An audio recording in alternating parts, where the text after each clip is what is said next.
책 한 권을 읽어도 1000권을 얻는 법. 다산 정약용. 사람은 평생 수많은 책을 읽으면서도 단 한 번도 자신의 삶이 바뀌는 순간을 경험하지 못할 때가 있다. 나는 그런 사람들을 보며 오랫동안 한 가지 의문을 품어왔다. 왜 어떤 이는 수백 권을 읽고도 마음이 제자리에서 한 발자국도 움직이지 못하는가?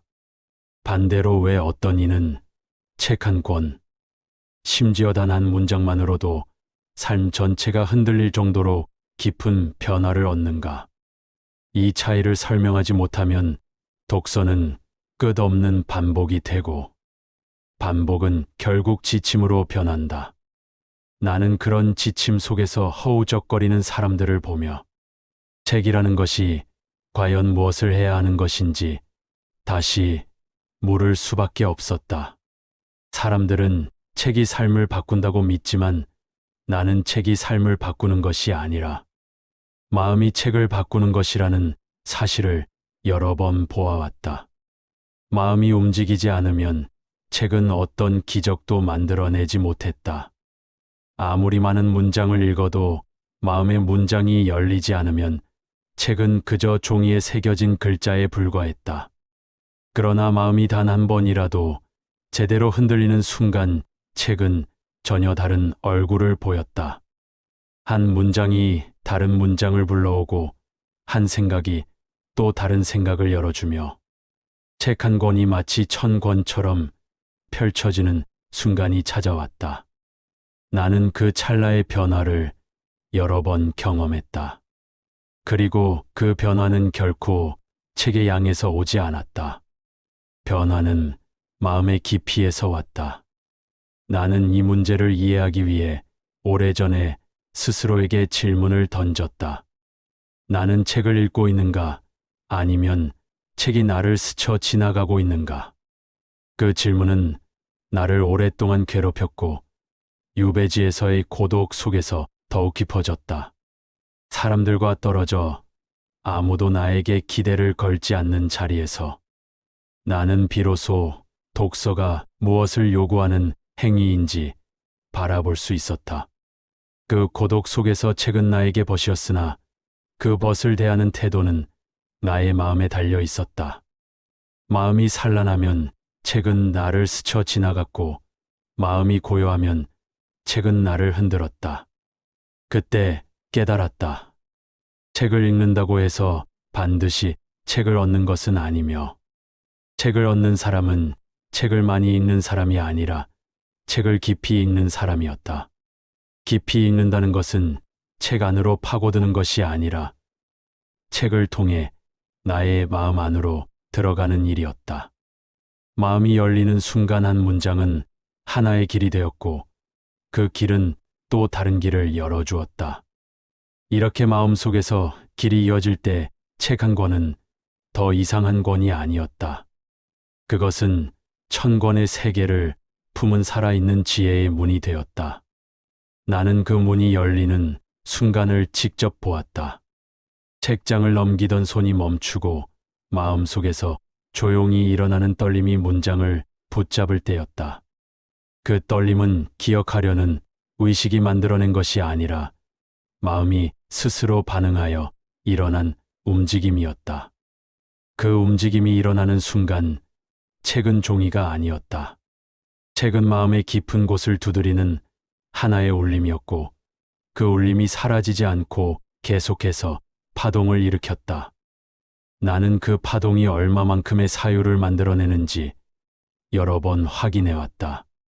마음속에서 파문이 일어나면 책의 문장들은 서로 이어지기 시작했고 이어진 문장들은 서로를 밝히며 더 큰 이해를 만들어냈다. 이것이 바로 한 권을 읽어 1000권을 얻는 독서의 본질이었다. 1000권을 읽어야 1000권을 얻는 것이 아니라 마음이 열려야 1000권이 열린다는 사실이었다. 이제 나는 확신한다. 책은 눈으로 읽는 것이 아니라 마음으로 읽는 것이라는 점을. 마음이 읽을 준비가 되면 한 문장이 1000개의 문을 열어주지만 마음이 닫혀 있으면 1000권의 책도 하나의 문조차 열지 못한다. 그래서 나는 오늘 당신과 이 이야기를 나누려 한다. 사람들은 책을 많이 읽는 법을 묻지만 정작 물어야 할 것은 책을 깊이 읽는 마음이 무엇인가이다. 그 마음을 이해하는 순간 책은 달라지고 책이 달라지는 순간 삶도 달라졌다. 그리고 바로 그 지점에서 한 권이 1000권이 되는 진짜 독서의 비밀이 시작된다. 당신과 함께 그 문을 열고자 한다.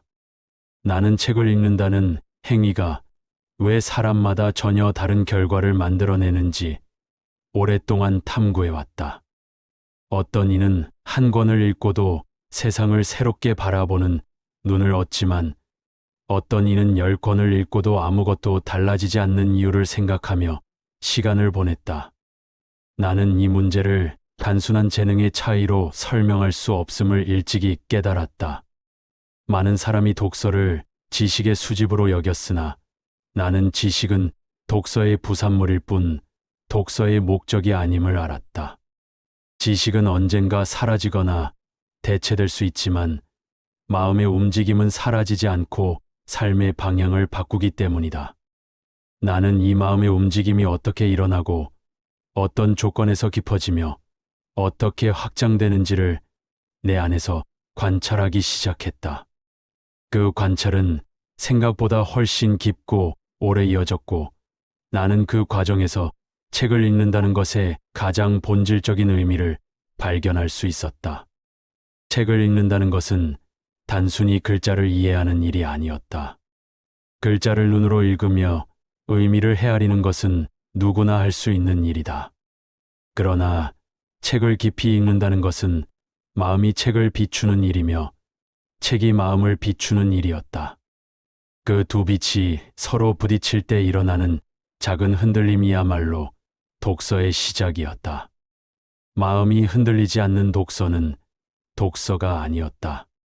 마음이 여전히 단단하게 닫혀 있는 상태에서 읽는 독서는 그저 글자를 스쳐 지나가게 했고 어떤 통찰도 마음속에 남기지 못했다. 나는 이 단단함이 왜 생기는지 스스로에게 물었고 그 이유를 찾기 위해 마음의 움직임을 따라가 보았다.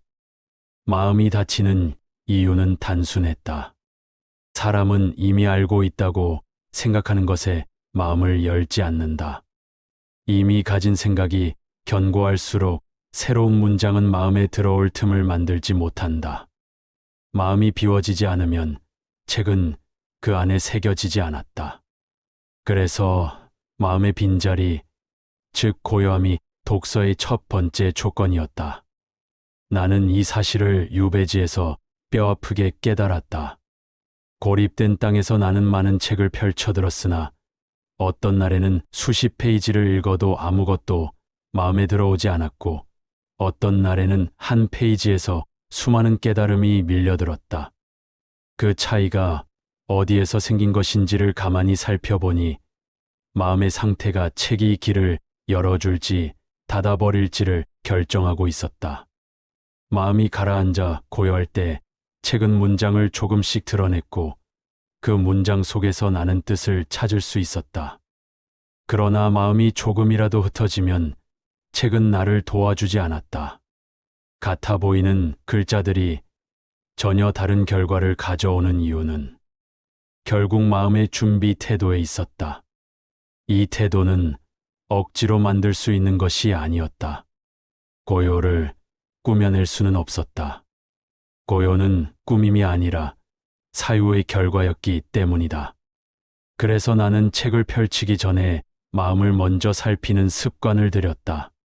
마음이 불안한지, 산란한지, 혹은 고요한지 스스로에게 물었다. 마음이 불안할 때 책을 읽으면 그 불안은 글자를 통과해 더 크게 부풀어 올랐다.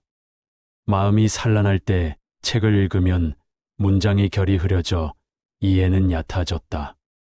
그러나 마음이 고요한 날에는 책장이 천천히 열리며 글자가 다르게 빛났다.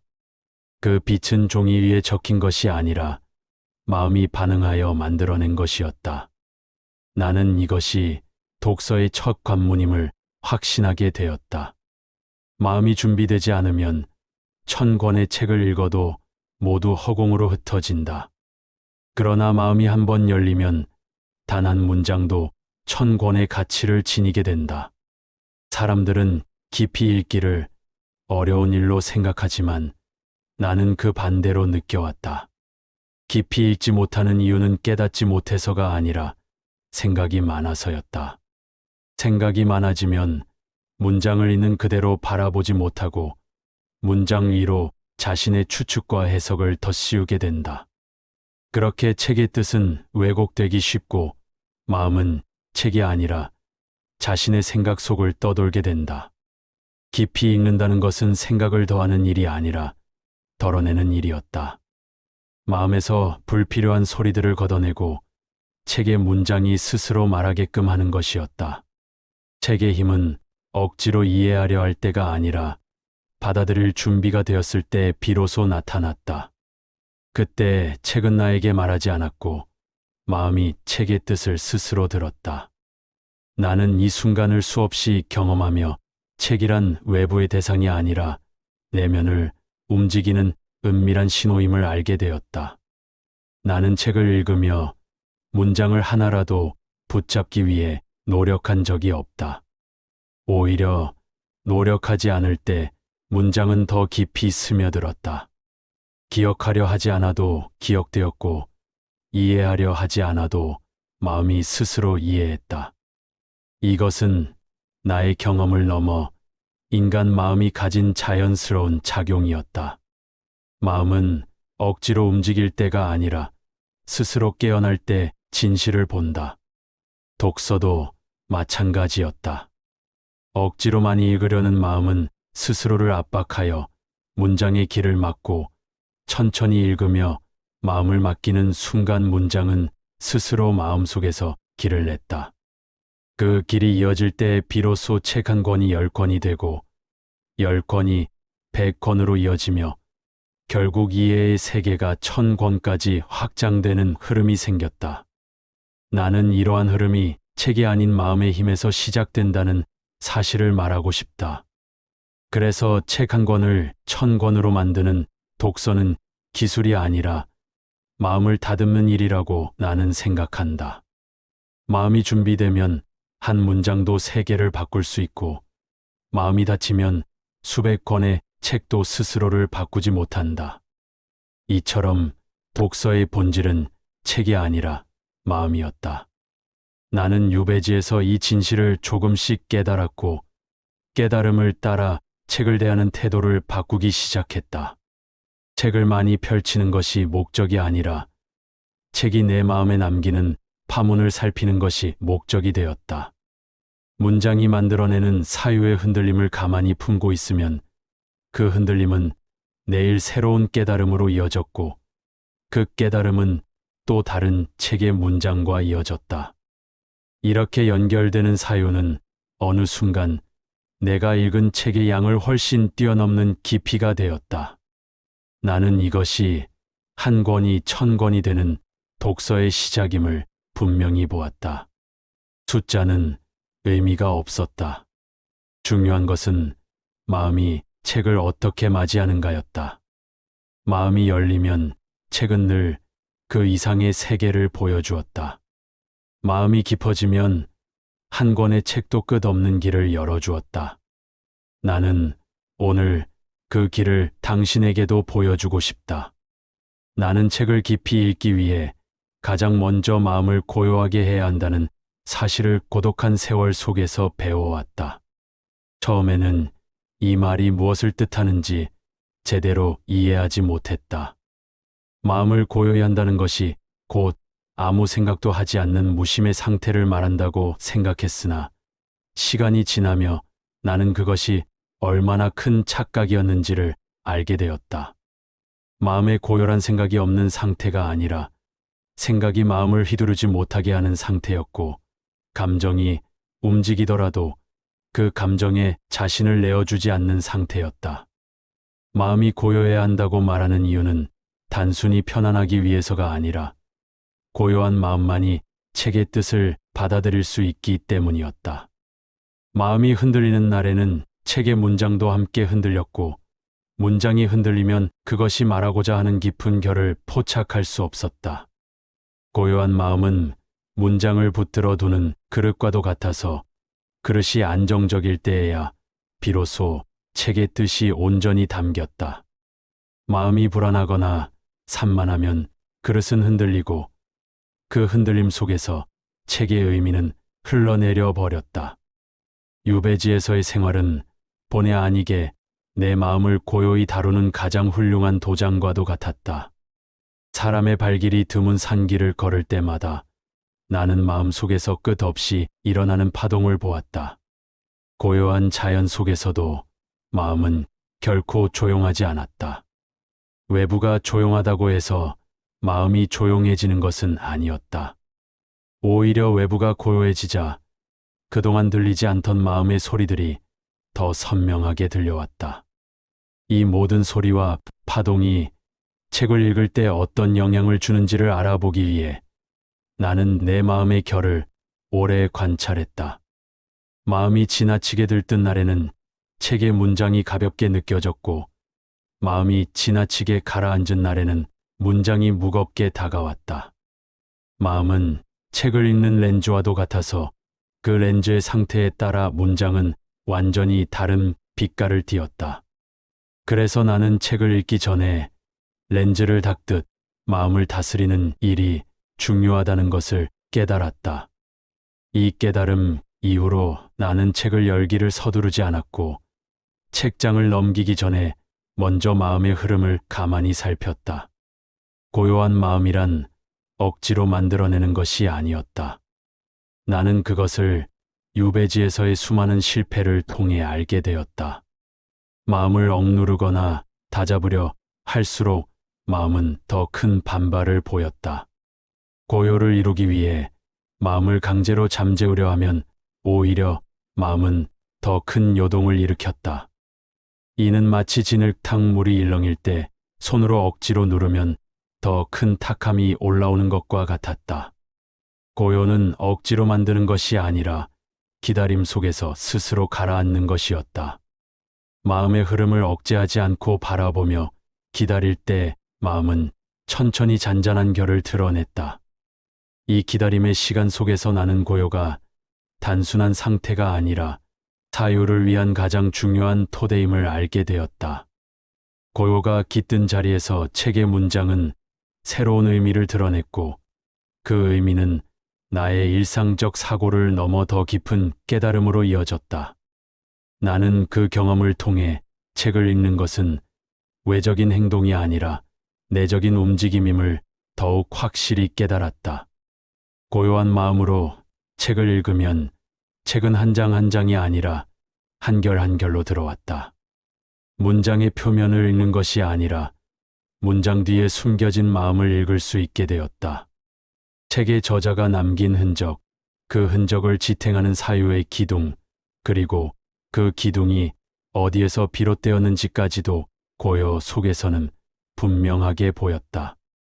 나는 이 과정을 통해 독서란 단지 문자 해독이 아니라 정신의 흐름을 따라가는 일이라는 것을 알게 되었다.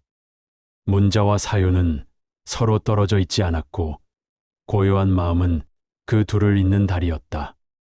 마음이 어지러우면 그 다리는 금세 끊어졌고, 마음이 조용하면 그 다리는 강물 위에 단단히 놓여 책의 세계와 나의 세계를 이어주었다.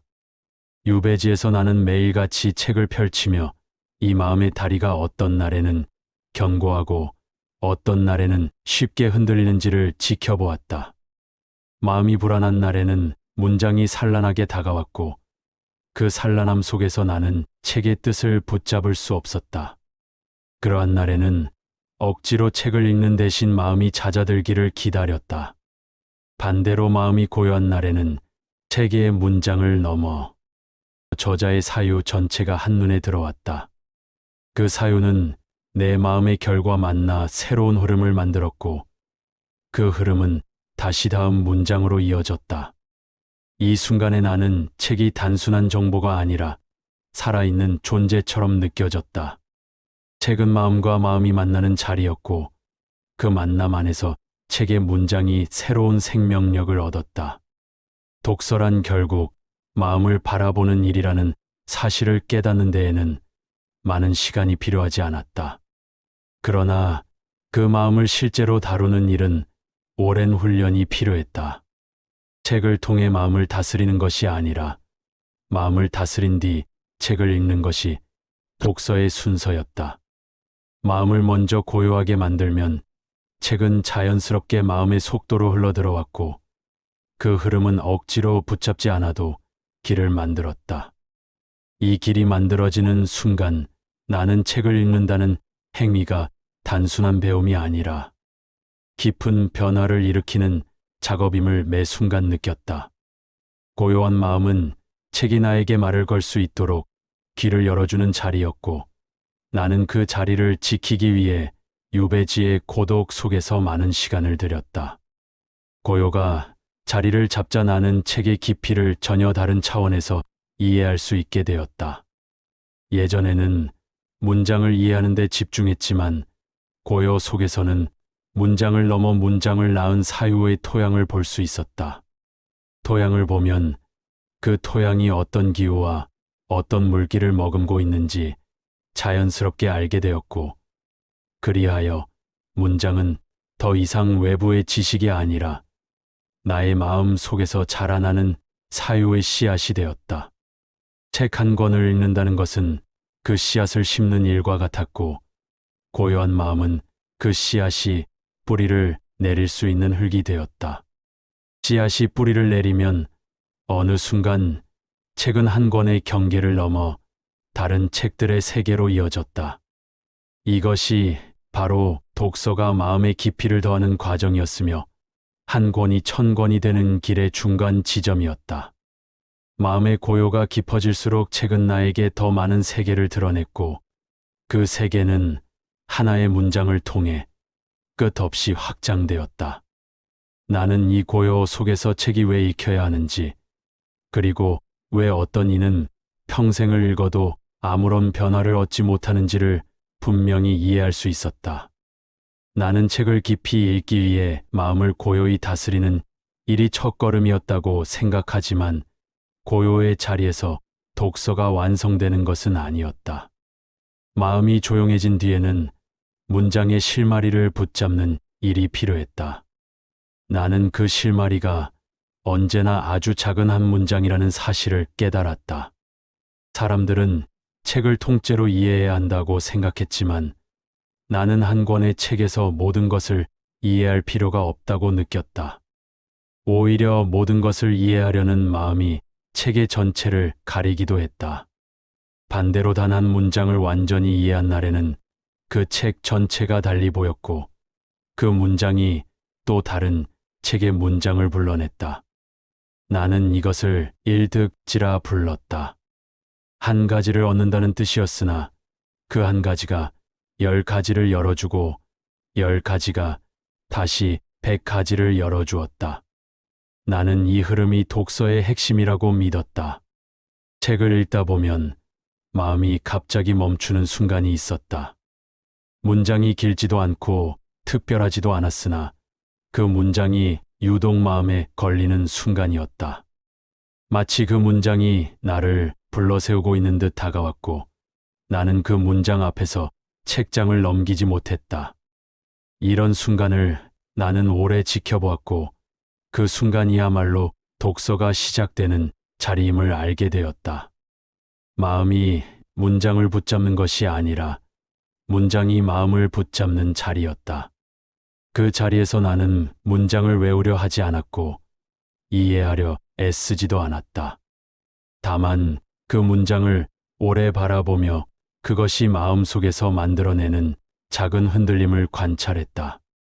흔들림은 처음에는 미약했으나 시간이 흐르면 흐를수록 그 문장은 점차 마음속 깊은 곳으로 스며들었다. 그것은 억지로 밀어넣는 지식이 아니라 스스로 자리를 잡는 지혜였다. 나는 이러한 경험을 통해 책에서 억지로 많은 것을 얻으려는 마음이 오히려 독서를 방해한다는 사실을 깨달았다. 문장은 마음이 받아들일 때 비로소 제 뜻을 드러냈다. 마음이 닫힌 상태에서는 그 뜻이 보이지 않았고 억지로 이해하려 하면 뜻은 더 멀어졌다. 하지만 마음이 문장을 자연스럽게 받아들이는 순간 문장은 스스로 의미를 풀었다. 이 자연스러운 흐름이 독서의 생명이었고 처리해야 할 정보가 아니라 스스로 자라는 사유의 씨앗이었다. 나는 책에서 이러한 씨앗을 하나라도 발견하는 날을 귀하게 여겼다. 씨앗은 많을 필요가 없었다. 단 하나만 있어도 그 하나가 마음속에서 여러 갈래로 뻗어나갔다.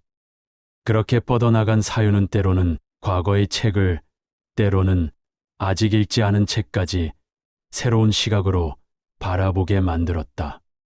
이 관통의 능력이 생기는 순간 책 한 권은 여러 책의 문을 잇는 다리가 되었다. 나는 유배지에서 수많은 책을 읽었으나 그 중에서도 나를 크게 흔들어 놓은 문장은 많지 않았다. 그러나 적은 수의 문장들이 나의 사유 전체를 완전히 바꾸어 놓았고 그 문장들 덕분에 이전에는 이해하지 못했던 다른 책의 뜻이 갑자기 또렷하게 보이기도 했다. 한 문장이 100권의 책을 이어주는 경우도 있었고 다른 책의 문장을 불러와 또 다른 이해의 세계로 연결해주는 경우도 있었다. 나는 이 연결이 단순한 기억의 연결이 아니라 마음이 문장을 통하여 스스로 얻게 된 관통의 힘에서 비롯된다는 것을 알게 되었다. 관통은 외우는 것이 아니라 깨닫는 것이었고 깨닫는 순간 책의 세계는 단숨에 확장되었다. 책 한 권을 읽으며 모든 문장을 기억하는 사람은 없었다. 기억은 언제든지 사라질 수 있었다. 그러나 마음속에서 관통한 문장은 사라지지 않았다. 그것은 한 번 마음에 새겨지면 다른 생각과 다른 문장을 연결하며 스스로를 확장해 나갔다. 기억된 문장은 시간이 지나면 잊혔지만 마음에서 살아난 문장은 시간이 지나도 더 깊어졌다.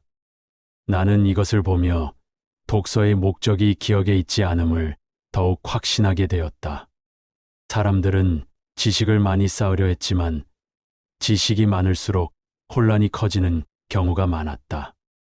지식은 분리된 조각들처럼 흩어져 있었고 그 조각들을 어떻게 연결해야 하는지 모르는 사람들은 결국 정보의 무게에 짓눌렸다.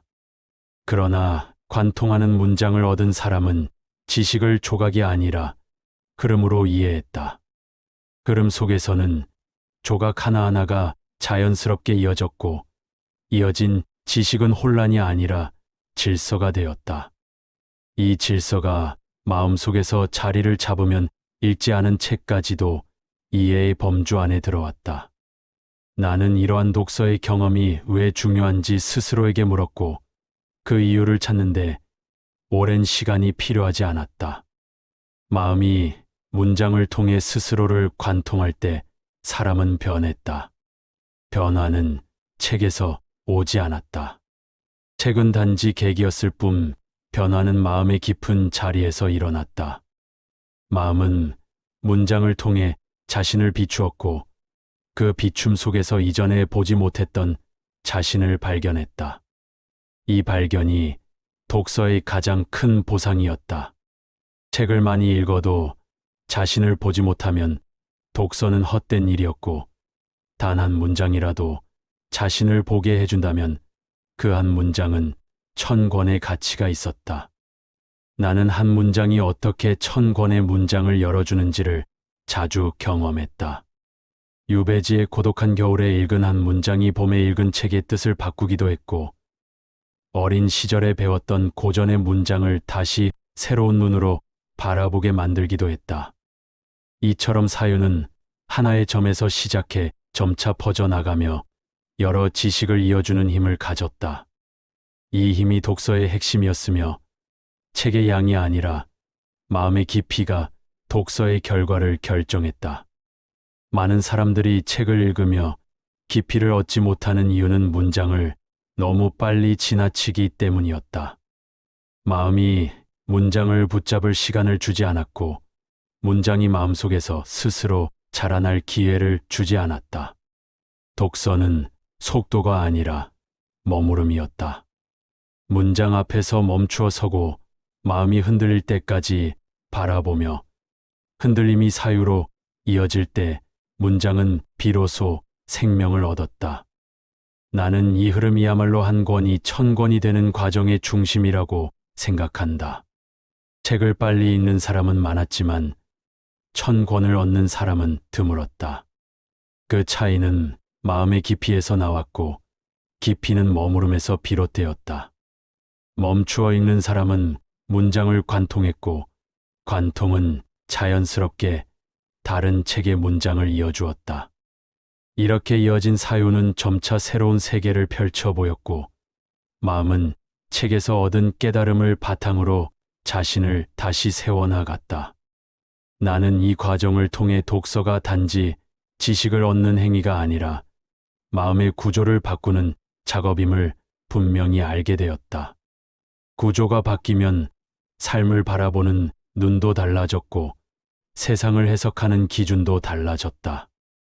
이 변화는 겉으로는 드러나지 않았으나 마음의 가장 깊은 자리에서 조용히 일어나는 변화였다. 나는 마음이 열린 날에는 책 한 권이 나를 천 권의 세계로 데려다 주었다. 그러나 마음이 닫힌 날에는 책이 아무리 많아도 아무런 변화를 느낄 수 없었다.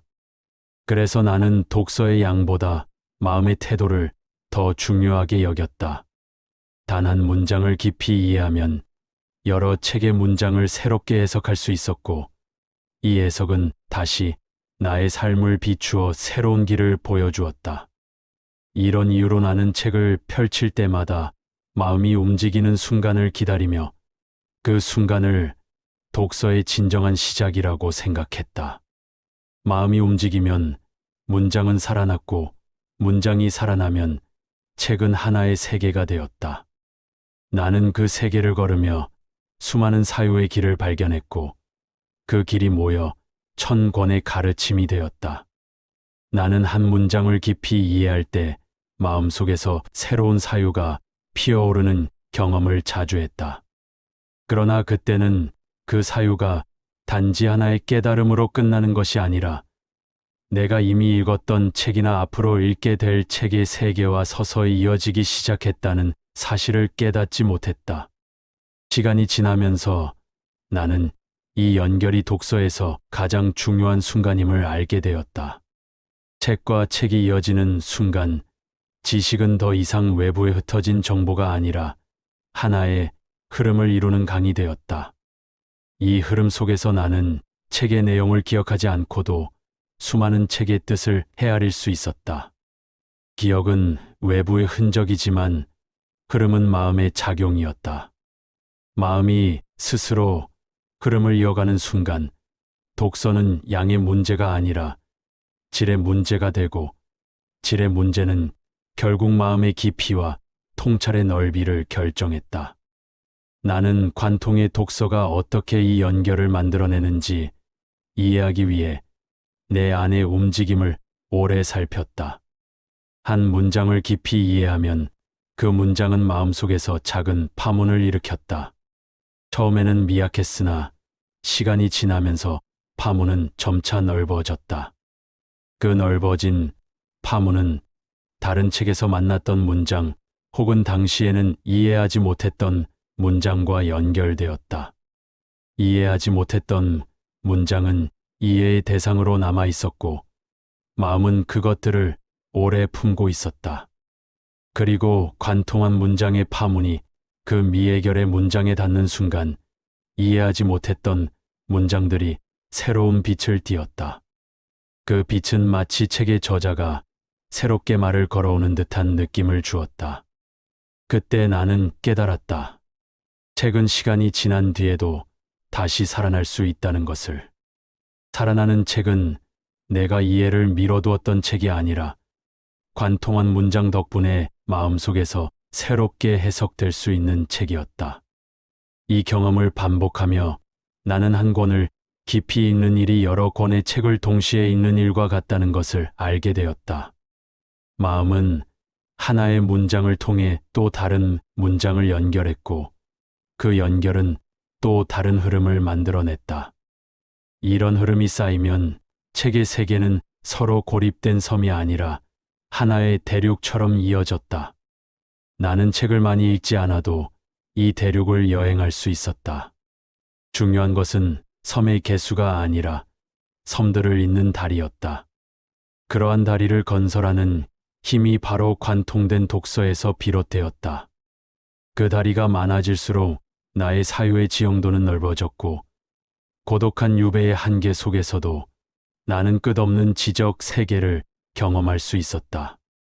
나는 이러한 사유의 연결이 어떻게 만들어지는지 더 깊이 들여다보았다. 관통된 문장은 마음속에서 계속해서 움직였다. 그 움직임은 책을 읽는 동안만이 아니라 책을 덮은 뒤에도 이어졌다. 나는 산길을 걸을 때도 밤의 고요 속에서 촛불을 바라볼 때도 때로는 아무 생각이 없다고 여기는 순간마저도 문장의 잔향이 마음속에서 이어지는 것을 느끼곤 했다.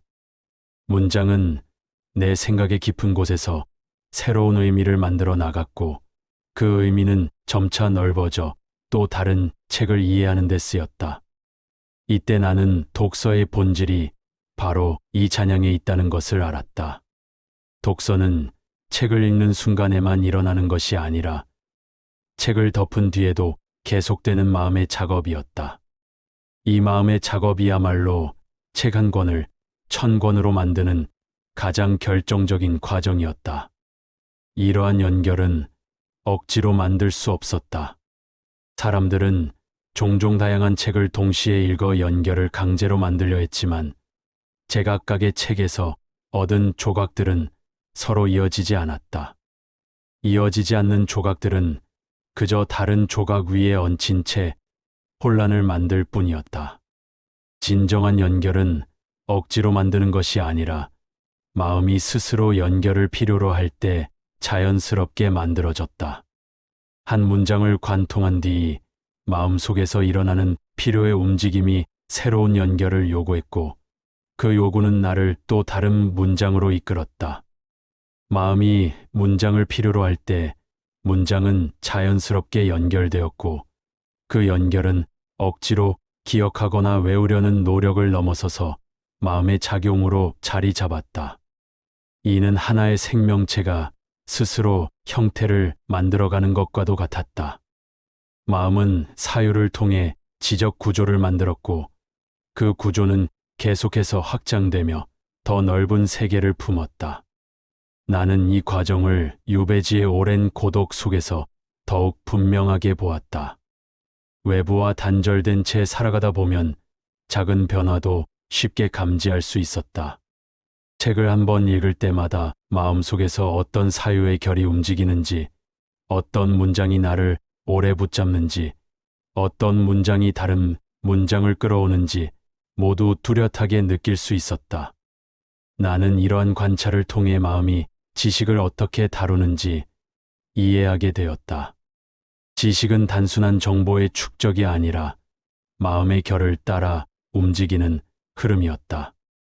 마음의 결이 매끄러울 때 지식은 자연스럽게 연결되어 흐름을 이루었고 결이 거칠 때 지식은 서로 부딪히며 혼란을 만들었다.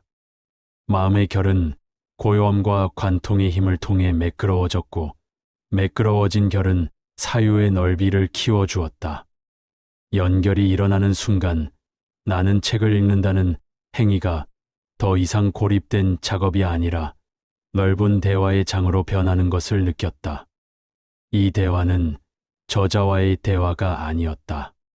저자와 대화를 한다고 느꼈던 때도 있었지만 실은 그것이 마음속에서 일어나는 사유와 사유의 대화였다는 것을 나중에 알게 되었다. 문장은 마음이 스스로 연장이었고 그 장에서 지적 흐름들이 서로 이어지며 큰 구조를 만들었다. 이 구조는 단순한 이해가 아니라 깨달음에 가까웠다. 깨달음은 단순히 아는 것이 아니라 지식을 삶의 기준으로 받아들이는 일이었고, 이 기준이 생기면 책의 뜻은 자연스럽게 삶의 일부가 되었다. 나는 이 자리에서 책이 비로소 1000권의 가치를 지닌다는 사실을 깨달았다. 이처럼 책과 책이 이어지는 순간은 단순한 지식의 확장이 아니라 마음의 구조를 재편하는 순간이었다. 나는 독서를 통해 새로운 세계를 보았고, 그 세계는 눈앞의 글자에 있지 않고 마음속의 연결에서 만들어지고 있었다. 이러한 연결이 쌓이면 쌓일수록 책은 양이 아니라 깊이로 평가되었다. 한 권의 책 속에 1000권의 지혜가 들어있는 이유는 그 책이 많은 것을 담고 있어서가 아니라 마음이 그 책에서 끝없이 확장된 사유의 흐름을 만들어내기 때문이다. 나는 이 흐름을 통해 고독한 유배지에서도 넓은 세계를 걸어 다닐 수 있었다. 책은 나를 고립된 공간에서 벗어나게 하지 않았지만 마음이 책을 통해 이어낸 세계는 나를 고독에서 해방시켜 주었다. 이제 나는 분명히 말할 수 있다. 독서는 책장에서 끝나지 않는다는 것을. 책은 마음의 문을 여는 순간부터 새로운 세계의 시작이었고, 그 세계는 마음이 사유를 이어가는 동안 계속해서 확장되었다. 그래서 책 한 권이 1000권이 되는 순간은 마음이 문장을 만나 스스로 길을 만들기 시작할 때 일어났다. 마음은 연결을 통해 성장을 이루었고, 그 성장 속에서 책의 세계는 끝없이 넓어졌다. 나는 이 연결의 힘을 누구보다 강하게 믿는다. 이 힘은 고요에서 시작해 관통을 지나 결국 마음의 구조를 바꾸는 깊은 변화로 이어진다. 이러한 변화야말로 독서가 줄 수 있는 가장 큰 선물이라고 나는 생각한다. 나는 책과 책이 이어지는 순간을 수없이 경험한 뒤에야 그 연결이 진정한 독서의 완성으로 이어지기 위해서는 또 하나의 중요한 과정이 필요함을 깨달았다. 그것은 책을 내 것으로 만드는 과정이었다. 책은 읽는 순간에만 머물러서는 내 것이 아니었고, 마음속에서 시간이 흐르며 천천히 스며들 때에야 비로소 내 것이 되었다. 지식이 마음에 들어왔다고 해서 그 즉시 내 것이 되는 것은 아니었다. 외부에서 얻은 지식은 처음에는 단지 낯선 손님처럼 머물렀고, 시간이 지나며 마음의 흐름 속에서 그 지식이 제 자리를 찾아갈 때 비로소 그 지식은 나의 일부가 되었다. 이 과정이 나는 참으로 중요하다고 생각했다. 왜냐하면 삶을 바꾸는 것은 지식을 아는 것이 아니라 지식을 살아내는 일이기 때문이었다. 나는 유배지에서 무수한 책을 읽으며 이 사실을 더 깊이 깨달았다. 책을 덮은 직후에는 많은 문장이 선명하게 기억되었으나 시간이 흐르자 대부분이 흐릿해졌다. 처음에는 그것이 아쉬웠다. 그러나 어느 날 나는 문장을 기억하지 못하는 것이 문제가 아니라 문장이 내 마음 속에서 어떤 여운을 남겼는지가 더 중요하다는 사실을 깨달았다. 기억은 사라질 수 있지만 여운은 사라지지 않았다. 마음 속에서 여전히 미세하게 흔들리는 어떤 감정, 어떤 헌신, 혹은 어떤 질문이 남아 있었다면 그 문장은 사라진 것이 아니었다. 그것은 내 안에서 천천히 움직이며 새로운 사유를 만들어가고 있었다. 이 사유가 축적되는 과정이 바로 책을 내 것으로 만드는 과정이었다. 사람들은 종종 책을 자기 것으로 만드는 방법을 묻곤 했다. 그들은 더 많이 써야 한다고 말하기도 하고 더 많이 외워야 한다고 말하기도 했으나 나는 그것이 진정한 내면화가 되지 못한다는 것을 알고 있었다. 외움은 외부의 작업이었고 내면화는 내부의 작업이었다. 외부의 작업은 책을 쌓아두는 일과 같았지만 내부의 작업은 책을 내 안에서 다시 태어나게 하는 일이었다. 나는 유배지에서 이 차이를 뼈아프게 느꼈다. 아무리 많은 내용을 적어도 마음이 그것을 받아들이지 않으면 글자는 종이 위에 머물렀고 아무리 많은 문장을 외워도 마음이 흔들리지 않으면 지혜는 마음에 닿지 못했다. 결국 책을 내 것으로 만드는 힘은 글자를 옮기는 손에서 나오지 않고 사유를 움직이는 마음에서 나왔다. 마음이 움직이면 책의 문장은 기억하지 않아도 됐다. 문장은 잊혀도 문장이 남긴 사유는 남았다. 그 사유는 마음 속에서 다른 사유와 만나 새로운 결을 만들었고 이 결이 쌓이면 쌓일수록 나는 더 깊은 이해를 얻게 되었다. 이 이해는 다시 또 다른 문장을 의미 있게 만들어 주었다. 이렇게 이해가 이해를 낳는 과정은 억지로 만들어진 것이 아니라 자연스러운 흐름 속에서 자라난 것이었다. 사람들은 책에서 배운 것을 즉시 적용하려 했지만 나는 적용을 서두르지 않았다. 지식이 마음 속에서 충분히 숙성될 때까지 기다렸고 숙성이 이루어지면 그 지식은 자연스럽게 행동으로 이어졌다. 억지로 행동하려 하면 마음과 지식이 충돌했지만 자연스러운 행동은 충돌이 아니라 조화를 이루었다.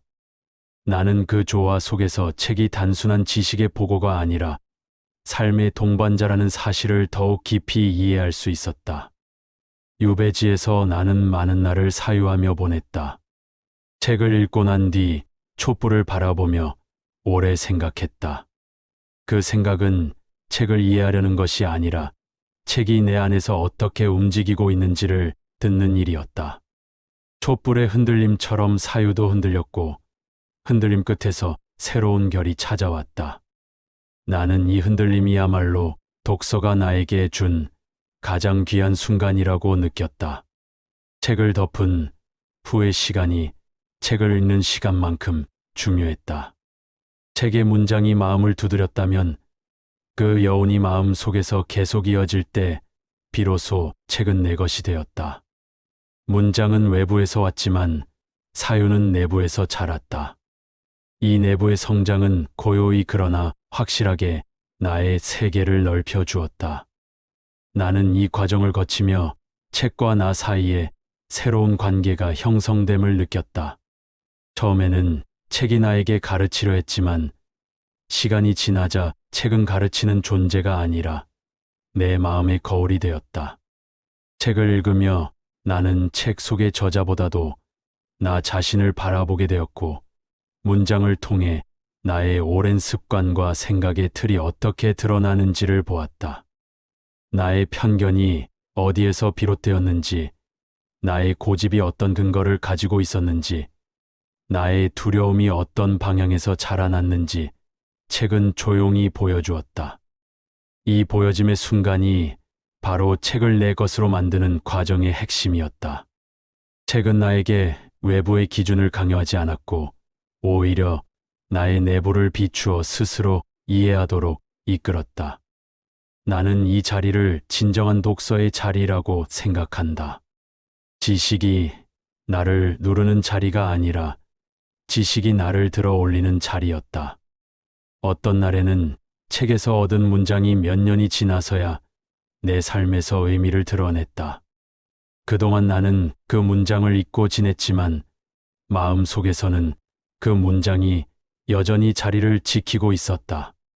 그러다 삶의 어떤 변곡점에서 그 문장은 갑자기 나의 판단을 비추어 주었고 그 문장이 비추는 자리에 나는 새로운 결정을 내릴 수 있었다. 이때 나는 깨달았다. 책을 내 것으로 만든다는 것은 기억하는 것이 아니라 삶에 스며드는 것이었다. 삶에 스며든 지식은 상황에 따라 스스로 모습을 드러냈고 나는 그 지식을 통해 더 나은 행동을 선택할 수 있었다. 이런 선택이 쌓이면 쌓일수록 삶의 질서가 달라졌고 질서가 달라지면 마음의 고요도 달라졌다. 나는 이러한 독서의 흐름이 결국 마음의 변화라는 결론에 도달했다. 책은 마음을 움직이는 힘을 가지고 있었고 그 움직임이 마음에 새로운 구조를 만들어내면 그 구조는 다시 책을 새롭게 읽게 했다. 이것이 바로 책과 마음의 상호작용이었다. 책은 마음을 변화시키고 변화된 마음은 책을 다시 변화시켰다. 이 상호작용 속에서 나는 무한한 학문의 세계를 경험했다. 책을 많이 읽지 않아도 새로운 깨달음이 끊임없이 흘러나왔고, 그 깨달음은 나의 삶을 다듬는 데 쓰였다. 이처럼 책을 내 것으로 만드는 과정은 외부의 지식을 내부의 질서로 바꾸는 일이며, 그 질서는 삶 전체를 새롭게 바라보게 하는 기준이 되었다. 나는 이제 책을 읽을 때마다 그 책이 나에게 무엇을 가르칠지 기대하지 않는다. 대신 그 책을 통해 나의 마음이 무엇을 드러낼지 기다린다. 이 기다림은 마치 씨앗이 자라는 시간을 바라보는 기다림과도 같다.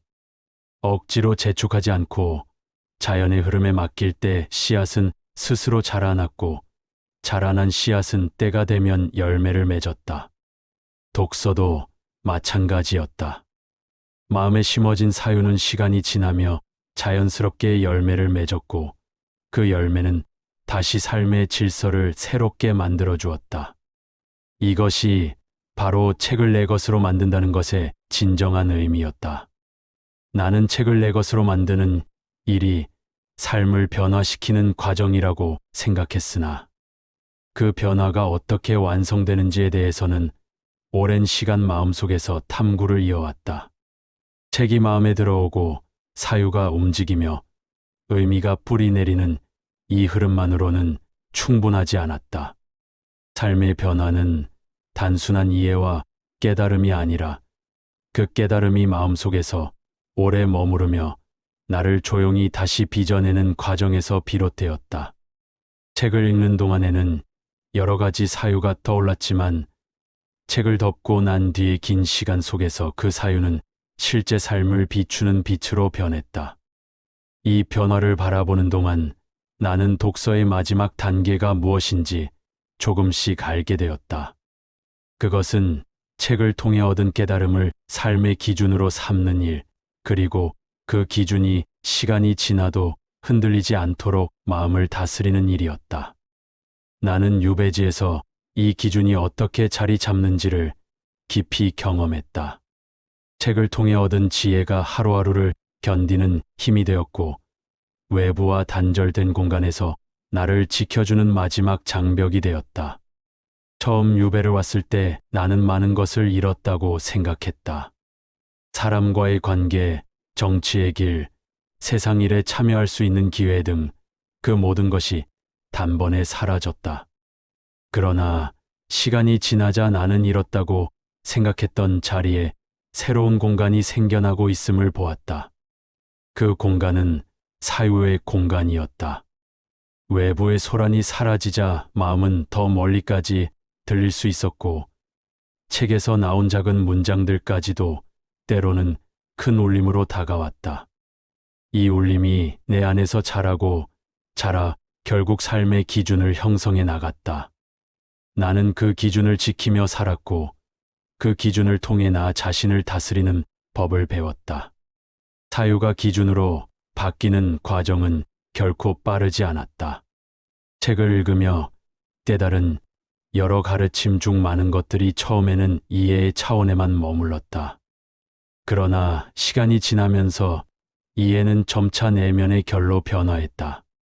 그 결은 눈에 보이지 않았지만 분명히 존재했고, 마치 나무의 나이테처럼 조금씩 쌓여 나의 마음을 더 깊고 단단하게 만들었다. 어느 날 문득 어떤 상황을 마주했을 때 내가 예전과는 다른 반응을 하고 있는 것을 발견하곤 했다. 그때서야 나는 몇 달 전 혹은 몇 년 전에 읽었던 문장의 의미가 지금 내 삶에서 조용히 모습을 드러내고 있음을 깨달았다. 이 발견은 나에게 오래된 감동을 주었고, 책 한 권의 힘이 얼마나 오랜 시간 나와 함께할 수 있는지를 새삼 알려주었다. 책은 단지 과거의 지식이 아니라 현재의 삶을 움직이는 동력이었다. 나는 또한 책을 읽은 뒤 그것을 삶에 적용하는 과정이 단순한 실천이 아니라 마음을 끊임없이 바로 세우는 일이라는 것을 알게 되었다. 기준이 생긴다고 해서 삶이 항상 그 기준에 따라 움직이는 것은 아니었다. 마음은 때로는 무너졌고 때로는 흔들렸다. 그러나 책에서 얻은 기준은 흔들리는 마음을 가까스로 붙잡아 주었다. 마치 어두운 길을 걸을 때 손안의 작은 등불이 큰 빛을 주지는 못하지만 한 걸음 한 걸음을 내딛는 데 필요한 최소의 밝음을 유지해 주는 것처럼 책의 기준은 삶을 완전히 바꾸지는 않더라도 매 순간 나를 흔들리지 않게 지지해 주는 역할을 했다. 나는 이 지지가 얼마나 귀한 것인지 오랜 고독 끝에야 비로소 알게 되었다. 외부에서 오는 위로는 잠시 마음을 달래줄 뿐이었으나 마음속 기준은 내가 나를 지탱할 수 있는 뿌리가 되었다. 나는 여러 권의 책을 읽었지만 결국 나를 변화시킨 것은 소수의 문장이었다. 그러나 그 소수의 문장은 삶의 여러 장면을 비추며 엄청난 힘을 드러냈다. 어떤 문장은 고통스러움 속에서 나를 견디게 했고, 어떤 문장은 다른 사람을 바라보는 시선을 부드럽게 만들었으며, 어떤 문장은 나 자신의 부족함을 인정하게 해주었다. 나는 그 문장들을 이루 말할 수 없이 고맙게 여겼다. 그것들은 나의 사유를 단단하게 만들었고, 사유는 나의 행동을 변화시켰으며, 행동은 나의 삶을 다시 빚었다. 이러한 과정을 거치며 나는 책의 뜻이 단지 읽는 사람의 머릿속에만 남는 것이 아니라 살아가는 모든 순간을 통해 완성된다는 사실을 알게 되었다. 책은 결국 삶의 일부가 되었고 삶을 통해 완성되었다. 독서의 마지막 단계에서 나는 한 가지 진리에 도달했다. 책을 깊이 읽으면 결국 책을 넘어 마음을 읽게 된다는 사실이었다. 마음을 읽는 사람은 책의 문장을 그대로 옮기지 않고 그 문장을 통해 마음의 흐름을 살핀다. 이 흐름을 이해하게 되면 책의 가르침은 삶의 가르침이 된다. 나는 책에서 배운 지혜가 삶에서 뛰어다니는 모습을 많이 보았다. 어려운 일 앞에서 흔들리지 않는 마음을 보았고, 갈등의 순간에서 조금 더 부드러운 선택을 하는 마음을 보았으며, 외로움 속에서도 무너지지 않는 중심을 지키는 마음을 보았다. 이런 순간마다 책은 내 안에서 살아 있었다. 그 살아있음이야말로 독서의 완성이라고 나는 믿었다. 책 한 권을 읽는 일이 어떻게 1000권의 힘을 가지게 되는지 나는 이제 명확히 알고 있다.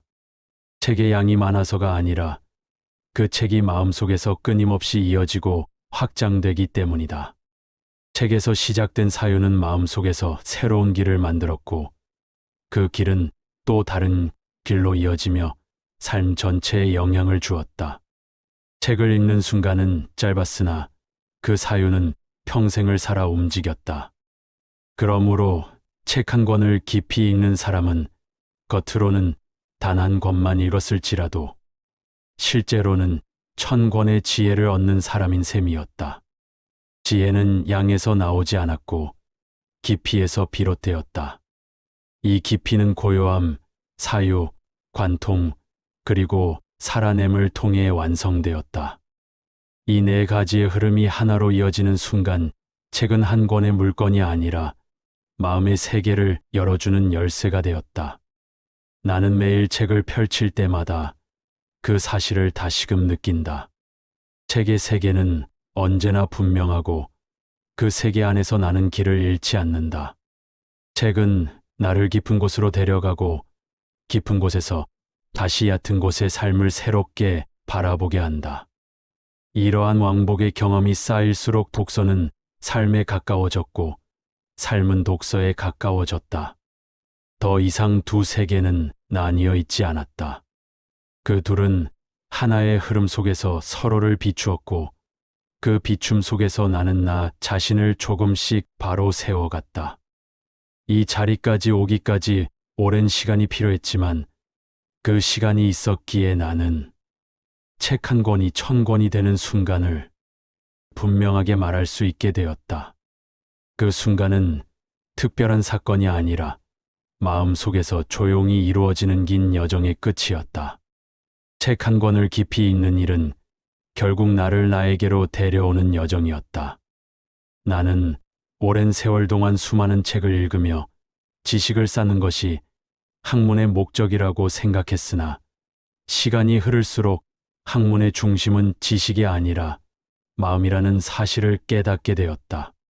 마음이 움직이지 않는 독서는 아무리 많은 문장을 읽어도 의미가 남지 않았고, 마음이 열리는 독서는 단 한 페이지만으로도 새로운 세계를 열어주었다. 나는 그 차이를 여러 번 경험하며 책의 가치를 다시 보게 되었다. 책은 외부에 있는 대상으로 머물지 않았고, 마음 안에서 천천히 생명을 얻어 나를 변화시키는 숨결이 되었다.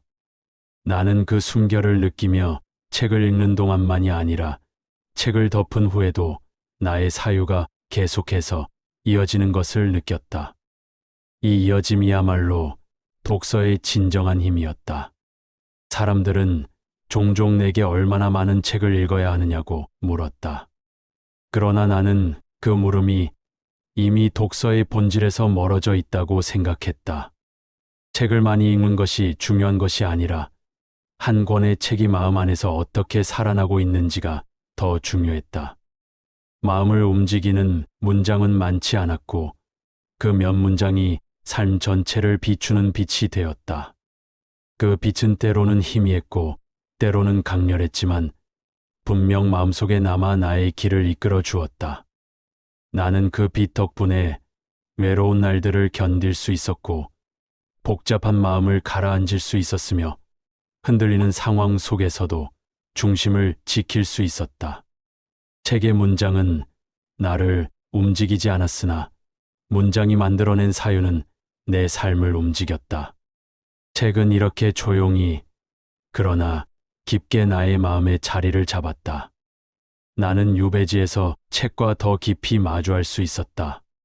세상이 나를 잊은 듯 고요한 시간 속에서 나는 책의 숨결을 더 가까이에서 느낄 수 있었고, 그 속에서 나의 마음이 어떻게 변화해 가는지 또렷하게 볼 수 있었다.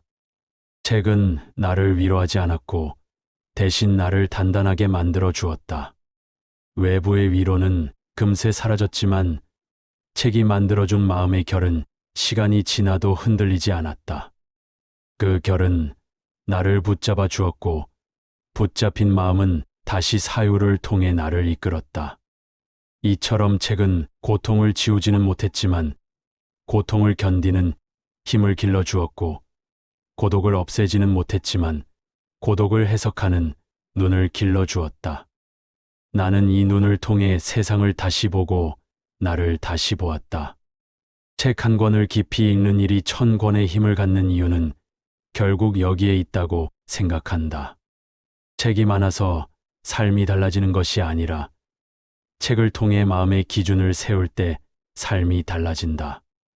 마음의 기준이 생기면 외부의 혼란 속에서도 중심을 잃지 않게 되고, 중심을 잃지 않으면 삶의 방향이 바뀐다.